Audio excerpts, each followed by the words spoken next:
for the peace and prosperity of the whole humanity. Tihi Hari Om Tat Sat. Om Sthavakaya Cha Dharmasya Sarvadharma Swarupine Sthavakaya Cha Dharmasya Sarvadharma Swarupine Avatara Varishtaya Ramakrishna-The Namaha. Asato ma sadgamaya tamaso ma jyotirgamaya mrityorma mritangamaya. Om Shanti Shanti Shanti. Let us pray to Sri Ramakrishna, the embodiment of all religions, the Supreme God Incarnate. Let us pray to Him to lead us from the unreal to the real, to lead us from the darkness of ignorance to the light of knowledge, to lead us from death to immortality.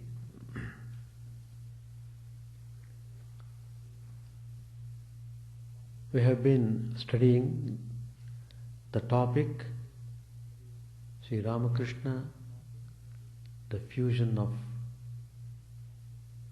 divinity and humanity.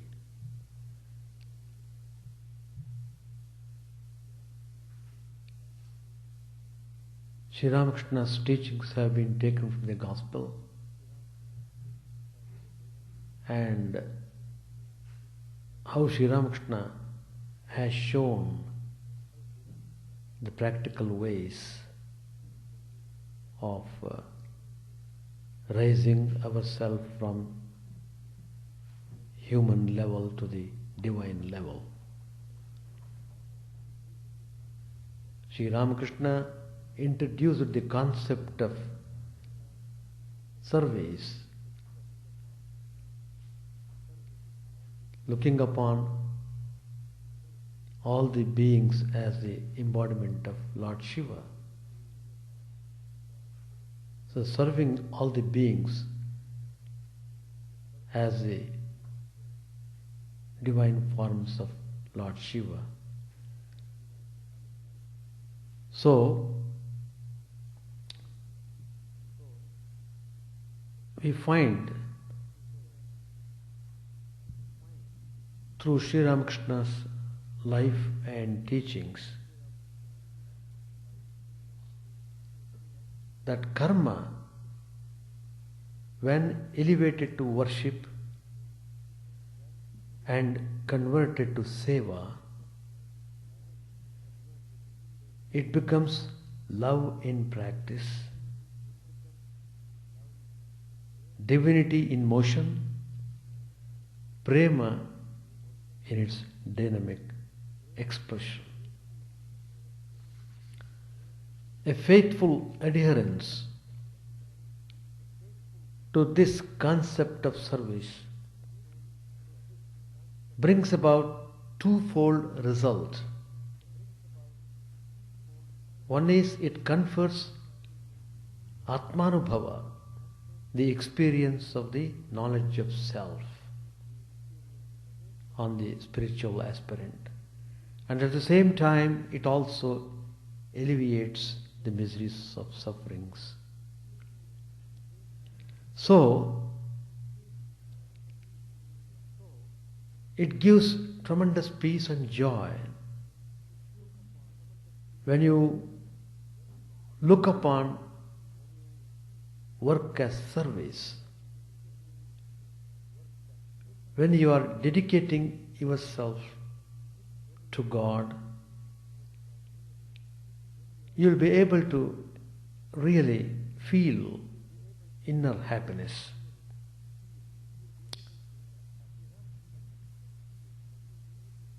Sri Ramakrishna has shown through his own example how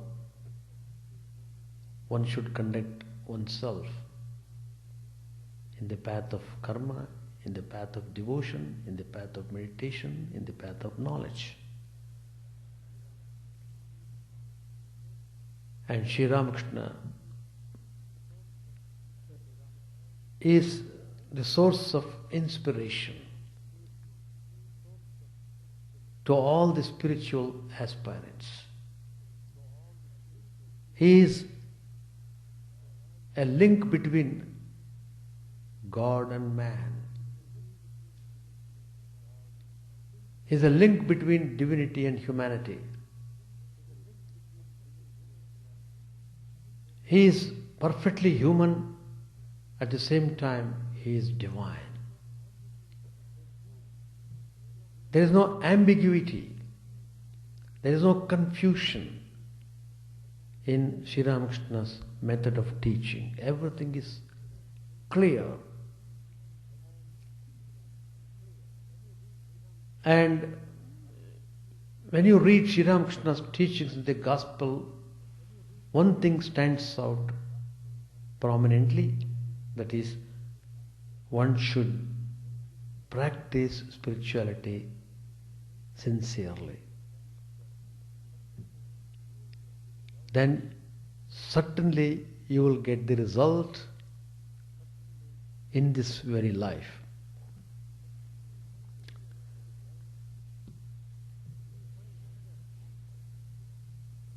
We find another aspect in Sri Ramakrishna,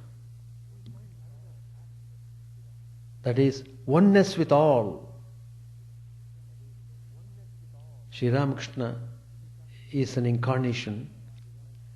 An incarnation plays his part quite dexterously on the human side to fulfill his mission on earth, revealing at regular intervals the other side too. Though he is behaving human all the time, at times he would reveal his spiritual dimension. So the true greatness of an avatar, an incarnation, can be known and understood better through what he says of himself to devotees and disciples. Suppose you take the life of Lord Christ. He proclaimed, "I and my Father in heaven are one." He did not canvass for personal renown or honor. By this proclamation, he only affirmed his identity with the Father in heaven. So, Father in heaven was real to Lord Christ, and that reality he is proclaiming to the whole world. Even so, it is with Lord Krishna. He said, "The foolish disregard me, clad in human form, not knowing my higher being as the great Lord of beings." People think I am only ordinary human being like anybody else. Sri Ramakrishna too now and then gave hints of his identity with his higher being as the great Lord of all beings through his conversations and dialogues with his disciples.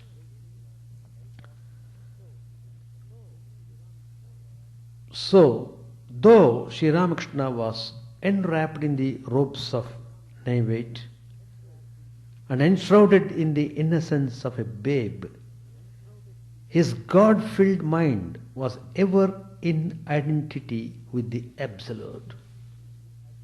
This affirmation is revealed in a conversation he had with Narendranath and other devotees. Once Sri Ramakrishna smilingly asked Narendra, "Well, what do you think of me?" he is putting this direct question. And Narendra answered, Master, you are a hero. You are a handmaid of God and everything else. These words filled Sri Ramakrishna with divine emotion. He places his hand on his heart and is about to say something. He says to Narendra and other devotees, I see that all beings, everything that exists,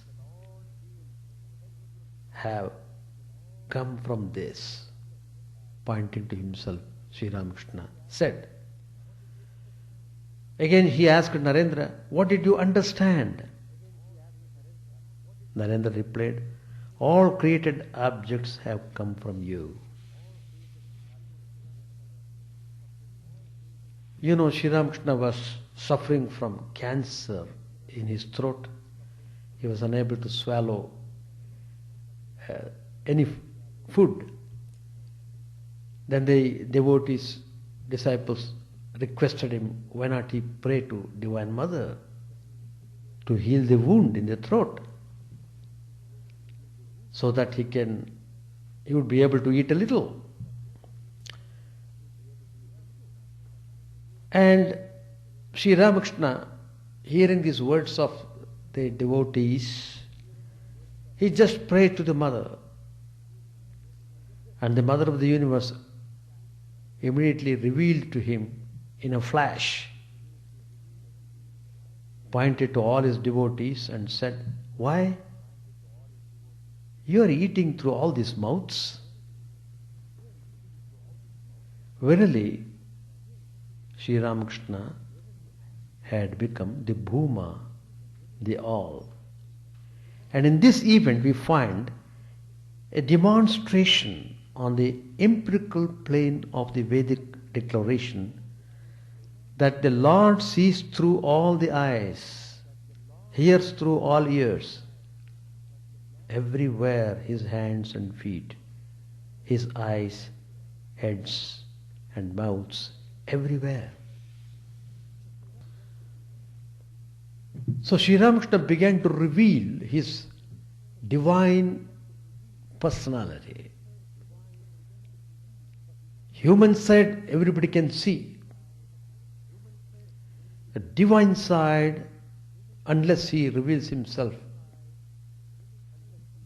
we cannot recognize. You know, Lord Krishna gave Vishwarupa Darshan to Arjuna,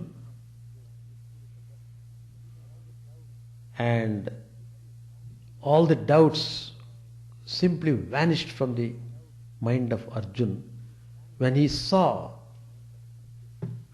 the vision of the universe. Lord Krishna revealing that vision to him. So here also we see how Sri Ramakrishna revealed his cosmic presence. It's a very important event in the life of Sri Ramakrishna.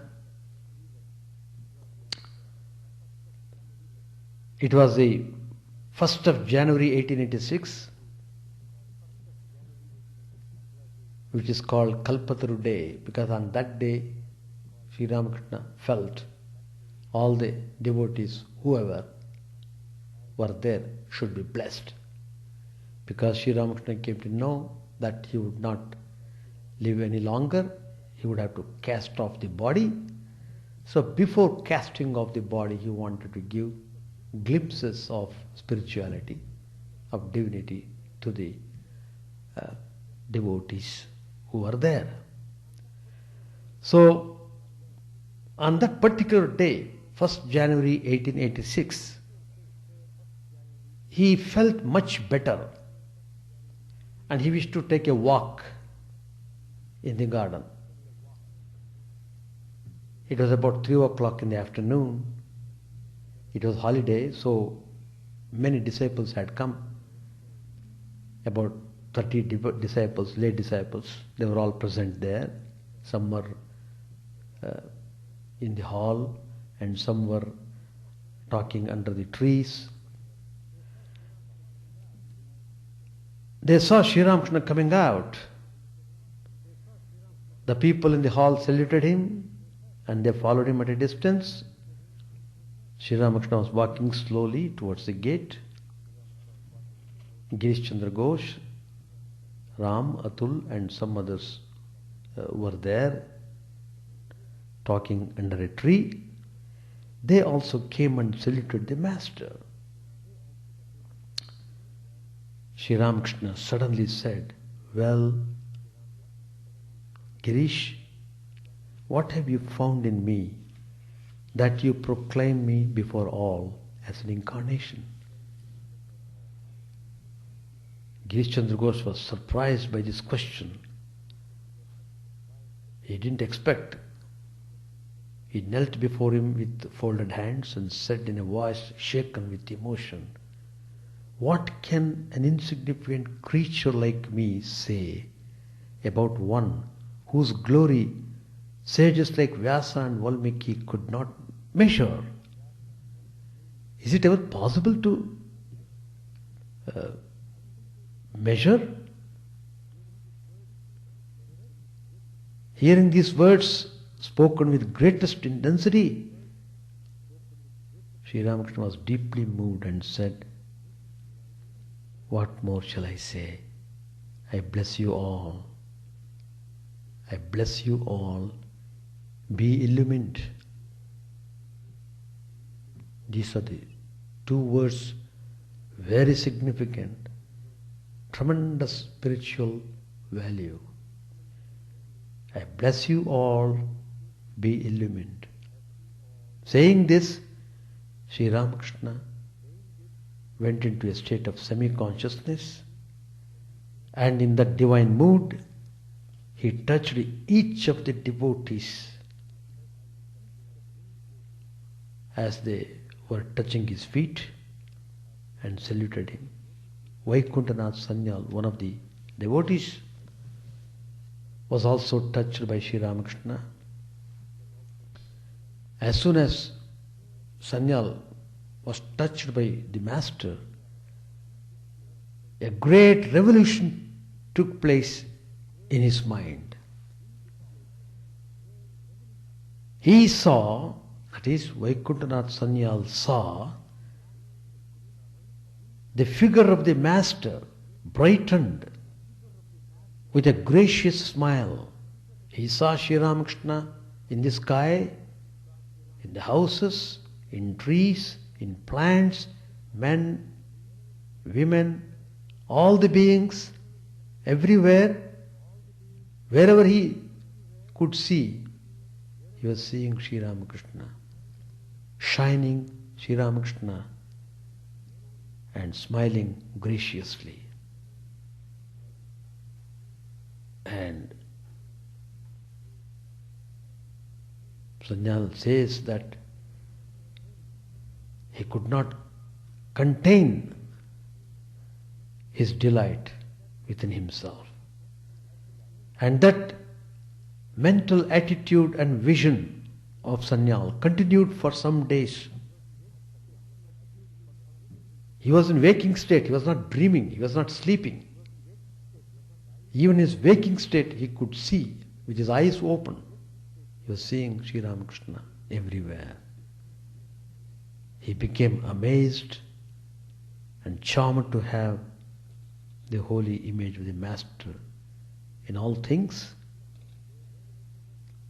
And Sanyal says, it continued to be so wherever he went, to office or elsewhere, on any business. So in this incident, we find Sri Ramakrishna not merely a God-centered and God-suffused devotee, but also the very stuff of God himself.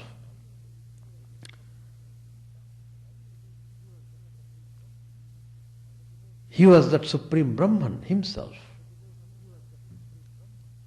As a devotee, he saw with his divine eye, Divya Chakshus, the Ishvara Yoga, the Leela of the Lord on the canvas of time and space.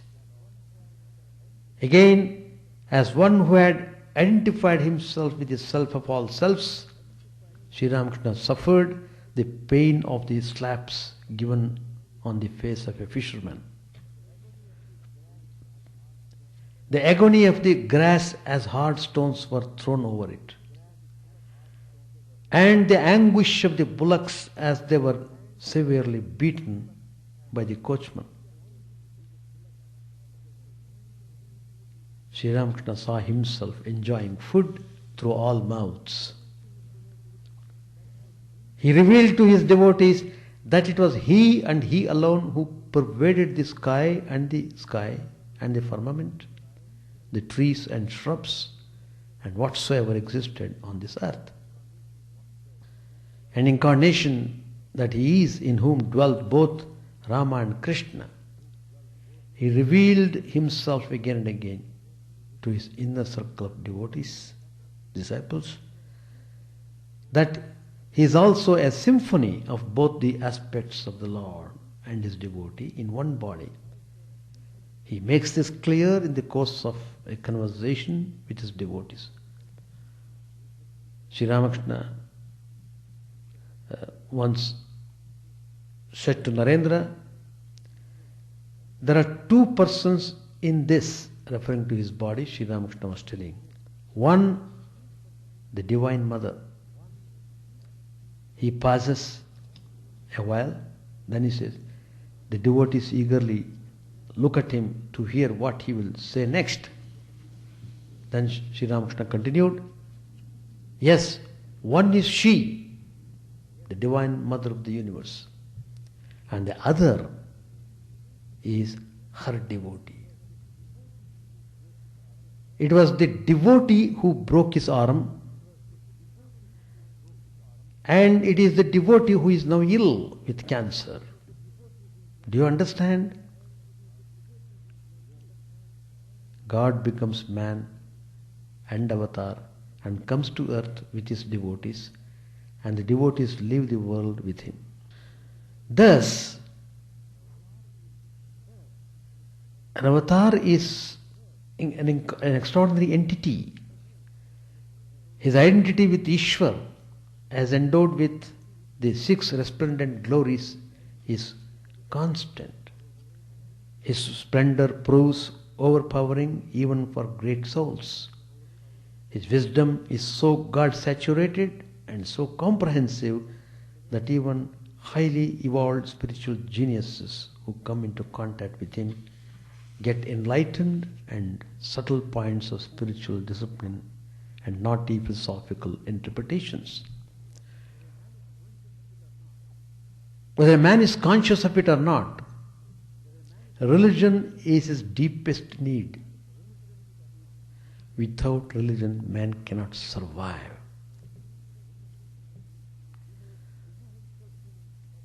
He may busy himself in catering to the senses, or forget himself in the lure of the flesh. Yet a time comes in his life when he feels the need for religion. Man is a soul. Whether he acknowledges it or not, religion nourishes it. It is the science of the soul. It is a realization of the divinity within man. When man becomes aggressively materialistic and predatory, the true spirit of religion takes leave of him. It is then that the world witnesses the unique phenomenon of a revolution taking place in the field of religion, transforming the lives and thoughts of millions all over. It suddenly breaks on society in the form of a savior. Its impact on people is tremendous. It is like a tidal wave that bursts all of a sudden, washing away the fen of stagnant waters. Religious revolution changes the old order, yielding place to new, revealing the beauty and glory of a true spiritual life. Sri Krishna, Buddha, Jesus, Shankara, they are all such prophets appearing from time to time in different climes, bringing about a religious revolution, which incidentally becomes the basis of a social revolution, also ushering in an age of illumination and prosperity. And we find how Sri Ramakrishna has given a turn, a good turn for the integration of all the religions in the world. How he is harmonizing all the religions and how he is bringing all the people all over the world together. In fact, as Sri Ramakrishna says, the devotees are special. They are classed by themselves. So all the devotees in the world, whatever religion they are following, they are all special, and Sri Ramakrishna has unified all the devotees of practicing different religions, and he is a unifying force, and he gives hope and inspiration to everyone. Any spiritual speaker, Sri Ramakrishna says, must come to him, because in Sri Ramakrishna he finds the clear path. All the doubts would be vanished, and he would be uplifted. So, if he is sincere, he will be able to practice spirituality more vigorously and feels peace and happiness in this very life itself. We shall stop here. Page 662, with various devotees, Sri Ramakrishna was talking. It is chapter 33. Master said, the sight of Narayan amuses, the sight of Narayan arouses a mother's love in me, as it were. His relatives bet him at home because he comes here. There is none to defend him. Master Maharshi said, the other day he left his books at Haripada's house and fled to you. Master said, it was not good for him to do that. Sri Ramakrishna was silent. After a few minutes he continued. Master said, you see, he has so much substance in him. Otherwise, how could I be attracted to him, even though I was listening to the kirtan at the time? I had to leave the music and go into the room. That never happened before. Again Sri Ramakrishna fell silent. A few minutes later he began to talk. Master said, in an ecstatic state I asked him how he was feeling. He just said he was happy. To Yam, Sri Ramakrishna said, feed him now and then as parents do their child. Sri Ramakrishna then spoke about Tej Chandra. Master said to Yam, please ask him what he thinks of me. Does he think of me as a jnani, or what does he say about me? I understand that he is very reticent. To Gopal, Sri Ramakrishna said, ask Tej Chandra to come here Saturdays and Tuesdays. To Yam, Sri Ramakrishna said, suppose I go to your school and look for. Yam thought that Sri Ramakrishna wanted to go to his school to see Narayan. He said to the master, you might as well wait at our house. Master said, no, I have something else in mind. I should like to see whether there are other worthwhile boys in the school. Master Maharshi said, of course you can go. Other visitors come to the school, you can come too. Sri Ramakrishna was smoking. Yam and Gopal finished their supper They decided to sleep in the Nahabat. M again sat on the floor near Sri Ramakrishna. Master said to M, "There may be some pots and pans in the Nahabat. Why not sleep here in this room?" Master Maharaj said, "Very well, sir." It was 10 or 11 o'clock at night.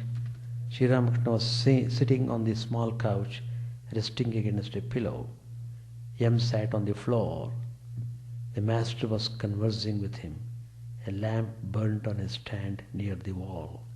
The master felt great compassion for his devotees. He wanted to bless M by accepting his personal service. Master said, "My feet ache, please rub them gently." M seated himself on the small couch and took the master's feet on his lap. He stroked them. Now and then Sri Ramakrishna would ask his disciples a question. Master, smiling, asked, "How did you like today's conversation?" M answered, "Very much indeed." Master said smilingly, "How I spoke about the Emperor Akbar?" M answered, "It was very good." Master said, "Repeat it to me." M said, "A fakir came to visit Akbar. The emperor was saying his prayers. In his prayers, he was asking God to give him wealth and riches. Thereupon, the fakir was about to leave the room quietly. Later, when the emperor asked him about it, the fakir said, 'If I must beg, why should I beg of a beggar?' Master, what else did we talk about?" M answered, "You told us a great deal about saving up for the future." Master asked smilingly, "What did I say?" M answered, "As long as a man feels that he must try, he should make an effort. How well you told us about it at Sinti." Master asked, "What did I say?" M answered, "God takes upon himself complete responsibility for one who totally depends upon him. It is like a guardian taking charge of a minor. You also told us that at a feast a child cannot by himself find a place to eat his meal. Someone finds a place for him." Master said, "No, that's not quite to the point. I said that the child doesn't fall if the father leads him and holds his hand." M said, "You also described the three classes of sadhus. The best sadhu does not move about to get his food. He lives in one place and gets his food there. You told us about that young sadhu who said, when he saw the breasts of a young girl, 'Why has she those abscesses?' You told us many other things." Master smiling, "What else?" M answered, "About the crow of Pampa lake. He repeated the name of Rama day and night. That's why he couldn't drink the water, though he went to its edge. And about the holy man in whose book was written only Om Rama, and what Hanuman said to Rama." Master asked, "What did he say?" M answered, "Hanuman said to Rama, 'I saw Sita in Ceylon, but it was only her body. Her mind and soul were lying at your feet.' And about the Chatak bird, he will not drink anything but rainwater. And about Jnana Yoga and Bhakti Yoga." Master asked, "What did I say about them?" M answered, "As long as one is conscious of the jar, the ego will certainly remain. As long as one is conscious of I, one cannot get rid of the idea, I am the devotee and thou art God." Master said, "No, it is not that. The jar doesn't disappear when one is conscious of it or not. One cannot get rid of the I. You may reason 1,000 times, still it will not go." M remained silent a few moments. M said, "You had that talk with Ishan Mukherjee in the Kali temple. We were very lucky to be there." Master smilingly asked, yes, yes, tell me, what did I say? M answered, you said that work is only the first step. You told us that you said to Shambhu Malik, if God appears before you, will you ask him for a number of hospitals and dispensaries? You said another thing. God does not reveal himself to a person as long as he is attached to work. You said that to Keshav Sen. Master said, what did I say? A man said, as long as a baby plays with toy and forgets everything else, its mother looks after her cooking and other household duties. But when the baby throws away the toy and cries, then the mother puts down the rice pot and comes to the baby. You said another thing that day. Lakshman asked Rama where one could find God. After a great deal of explanation, Rama said to him, brother, I dwell in the man in whom you find ecstatic love, a love which makes him laugh and weep and dance and sing. Master said, Ami, Ami. Sri Ramakrishna sat in silence a few minutes. Master Mahashya said, that day you spoke only words of renunciation to Ishan. Since then many of us have come to our senses. Now we are eager to reduce our duties. You said that day Ravan died in Ceylon and Behula wept bitterly for him. Sri Ramakrishna laughed aloud. M humbly said, sir, isn't it desirable to reduce the number of one's duties and entanglements? Master said, yes, but it is a different thing if you happen to come across a sadhu or a poor man, then you should serve him. M said,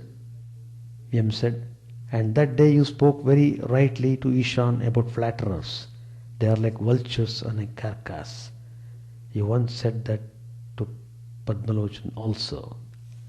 Master said, no, to Vamandas of Ulu. After a while, M sat on the floor near the small couch. Sri Ramakrishna felt sleepy. He said to M, go to sleep. Where is Gopal? Please shut the door. Next morning, Sri Ramakrishna left his bed very early. As usual, he chanted the holy names of the different gods and goddesses. Now and then he looked at the sacred river. The morning worship began in the temples of Radha Kanta and Mother Kali. M had spent the night on the floor of the master's room. He left his bed and watched the worship in the different temples. Sri Ramakrishna finished his bath and went with M to the Kali temple. He asked the disciple to lock the door of his room. In the temple, he took the seat in front of the image of Kali and offered flowers, sometimes at her feet and sometimes on his own head. He fanned the deity, then he returned to his own room and asked him to unlock the door. Entering the room, he sat on the small couch. He was completely overwhelmed with the divine fervor and began to chant the name of God. M sat close on the floor. Sri Ramakrishna began to sing about the Divine Mother. Who is there that can understand what Mother Kali is? Even the 6 darshanas are powerless to reveal her. It is she, the scriptures say, that is the inner self of the yogi who in self discovers all his joy. She that of her own sweet will inhabits every living thing. Then he sang, all creation is sport of my mad Mother Kali. By her Maya, the 3 worlds are bewitched. He continued, O Kali, who can know thee? Numberless are thy forms. Again he sang, O Mother, redeem me speedily. From terror of the king of death, I am about to die. M said to himself, I wish he would sing, Mother, thou canst not trick me any more. Mother, thou canst not trick me any more, for I have seen thy crimson lotus feet. Strangely enough, no sooner had the thought passed through M's mind Then Sri Ramakrishna sang this song. A few minutes later he said to Yam, "What do you think of the present state of my mind?" Yam smilingly said, "It's your simple and natural state." Sri Ramakrishna sang to himself the following refrain of a song. Unless a man is simple, he cannot recognize God, the simple one. This completes the chapter. Next Tuesday we will start chapter 34, Bankim Chandra. Any questions to ask? Two people, two questions. No, she doesn't have any question. You can ask. Do you have? Very good. We shall stop. It's all right. No, you can ask for any clarification you want. You can ask any question. There's no difficulty. You can ask. Chant the name of the Lord and His glory unceasingly, that the mirror of the heart may be wiped clean and quench that mighty forest fire, worldly lust raging furiously within. O name streamed down in moonlight on the lotus heart, opening its cup to knowledge of thyself. O self, drowned deep in the waves of His bliss, tasting His nectar at every step, bathing in His name, that bath for weary souls. Various are thy names, O Lord, in each and every name thy power resides. No times are set, no rites are needful for chanting of thy name. So vast is thy mercy, how huge then is my wretchedness, who find in this empty life and heart no devotion to thy name. O my mind, be humbler than a blade of grass, be patient and forbearing like a tree. Take no honor to thyself, give honor to all. Chant unceasingly the name of the Lord. O Lord and soul of the universe, mine is no prayer for wealth or retinue, the playthings of lust or toys of fame. As many times as I may be reborn, grant me, O Lord, a steadfast love for thee. A drowning man in this world's fearful ocean is thy servant, O sweet one. In thy mercy, consider him as just beneath thy feet. Ah, how I long for the day when an instant separation from thee, O Lord, will be as 1,000 years. When my heart burns away with its desire, and the world without thee is a heartless void. Prostrate at thy feet let me be in unwavering devotion, neither imploring the embrace of thine arms, nor bewailing the withdrawal of thy presence, though it tears my soul asunder. O thou who stealest the hearts of thy devotees, do with me what thou wilt, for thou art my heart's beloved, thou and thou alone. O Lord, lead us from the unreal to the real, lead us from darkness to light, and lead us from death to immortality. May all be free from dangers, may all realize what is good, may all be actuated by noble thoughts, may all rejoice everywhere. May all be happy, may all be free from disease, may all realize what is good, may none be subject to misery. May the wicked become virtuous, may the virtuous attain tranquility, may the tranquil be free from bonds, may the freed make others free. May good be at all people, may the sovereign righteously rule the earth, may all beings ever attain what is good, may the worlds be prosperous and happy, may the clouds pour rain in time, may the earth be blessed with crops, may all countries be freed from calamity, may holy men live without fear. May the Lord, the destroyer of sins, the presiding deity of all sacred works, be satisfied. For He being pleased, the whole universe becomes pleased. He being satisfied, the whole universe feels satisfied.